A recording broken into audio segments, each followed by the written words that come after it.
వైఎస్ఆర్ జిల్లా పులివెందులలో పోలీసులు పసుపు చొక్కాలేసుకుని బహిరంగంగానే తిరుగుతున్నారు. ప్రభుత్వ అధికారుల వల్ల కనీస స్పృహ కూడా లేకుండా టీడీపీ నేతలతో చట్టాపట్టాలేసుకుని తిరుగుతున్నారు.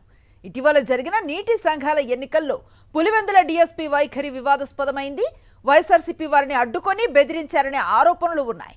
దాన్ని నిజం చేసేలా సదరు డీఎస్పీ ఏకంగా అక్రమంగా గెలిచిన బీటెక్ రవి సోదరుడికి పూల బొకే ఇచ్చి దొరికిపోయారంటున్నారు వైఎస్ఆర్సీపీ నేతలు. నీటి సంఘాల ఎన్నికల్లో ఏకపక్షంగా టీడీపీ నేతలు ఎలా చెప్తే అలా చేశామన్నట్లుగా పులివెందుల పోలీసుల వైఖరి కనిపిస్తోందంటున్నారు వైఎస్ఆర్సీపీ నేతలు.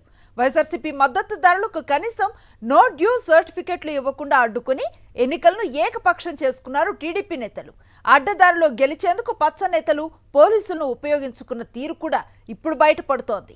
రెవెన్యూ అధికారులు నో డ్యూ సర్టిఫికెట్స్ ఇవ్వకుండా అడ్డుకుంటే కొంతమంది పోలీసులు నేరుగా వైఎస్ఆర్సీపీ మద్దతుదారులకు ఫోన్ చేసి ఎన్నికల్లో పోటీకి దిగితే కేసులు పెట్టి వేధిస్తామని బెదిరింపులకు దిగారు. కవరేజ్కి వచ్చిన మీడియా పైన దాడికి తెగబడ్డారు. తుంగభద్ర హెచ్ఎల్సీ నీటి సంఘం ఎన్నికల్లో అడ్డదారిలో గెలిచిన బీటెక్ రవి తమ్ముడు జోగిరెడ్డి ఇంటికి వెళ్లి మరి డీఎస్పీ మురళీ నాయక్ పూల బొకే ఇచ్చి అభినందించడం పరిస్థితికి అర్థం పడుతోంది. పులివెందుల సిఐ వెంకటరమణ సైతం డీఎస్పీ వెంట వెళ్లి బీటెక్ రవి సోదరుడి వద్ద జీ హుజూర్ అంటూ అభినందనలు తెలిపిన తీరును చూసి అంతా విస్తుపోతున్నారు.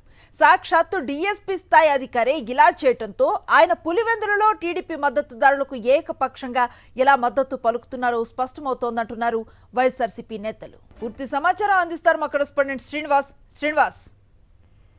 అనుశ్రీ, ఏదైతే డిఎస్పీ మురళీ నాయక్ కానీ సిఐ వెంకటరమణ చేసినటువంటి తీరు ఏదైతే ఉందో ఇప్పుడు అంతా విస్మయాన్ని కలిగిస్తున్న పరిస్థితి. ఇటు పోలీసు వర్గాల్లో కానీ అధికార వర్గాల్లో రాజకీయంగా కూడా ఒక దుమారాన్ని లేపినటువంటి పరిస్థితి ఉంది.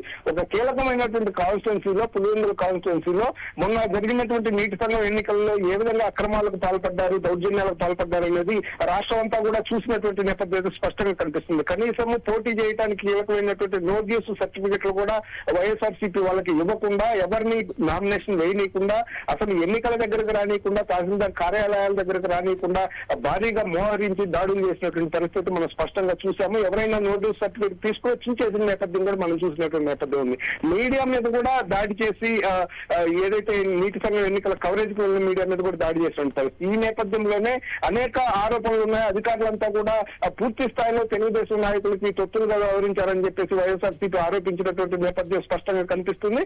ఇప్పుడు ఈ ఘటన కనుక మనం చూసినట్లయితే ఏదైతే ఎవరు నామినేషన్ వేయకుండా ఏకగ్రీవంగా వాళ్ళుగా గెలుచుకున్నటువంటి ఏదైతే హెచ్ఎల్సీ తుంగభద్రకు సంబంధించినటువంటి నీటి సంఘం చైర్మన్ గా ఏదైతే బీటెక్ రవి మాజీ ఎమ్మెల్సీ ఉన్నారో ఆయన సోదరుడు జోగిరెడ్డి గెలిచాడు. గెలిచిన నేపథ్యంలో అధికారులు నిష్పక్షపాతంగా ఏ పార్టీకి అనుకూలంగా ఉండకుండా కనీసం బయటికి కనిపించేదానికన్నా కూడా ఒక పార్టీకి మేము మద్దతు పలకటం లేని విధంగానే ఉండాలి. నేరుగా పులివెందుల డిఎస్పీ మురళీ నాయక్, అదేవిధంగా రూరల్ సిఐ వెంకటరమణ ఇద్దరు కూడా నేరుగా ఏదైతే ఆ జోగిరెడ్డి దగ్గరికి వెళ్లి పూల బొకే ఇచ్చి అభినందించినటువంటి పరిస్థితి మనం స్పష్టంగా చూస్తున్నాం. అతనికి ఎటువంటి ప్రోటోకాల్ లేదు, అధికారికంగా ఎటువంటి ప్రోటోకాల్ లేదు, అసలు బీటెక్ రవికే ప్రోటోకాల్ లేదు. ఈ నేపథ్యంలో అసలు ఏ విధంగా ఈ డిఎస్పీ గానీ ఆ సిఐ గానీ అక్కడికి వెళ్లి వాళ్ళకి అభినందనలు తెలుపుతారు అనేది స్పష్టంగా కనిపిస్తుంది. అంటే రానున్న రోజుల్లో కానీ ఇప్పుడు కూడా టీడీపీకి ఏ విధంగా అధికారులు జీ హుజూర్ అంటున్నారు అనేది ఈ సంఘటన నిదర్శనం అని చెప్పేసి వైఎస్ఆర్సీపీ ఆరోపిస్తున్న పరిస్థితి స్పష్టంగా కనిపిస్తుంది. Anusri, right, thank you Srinivas.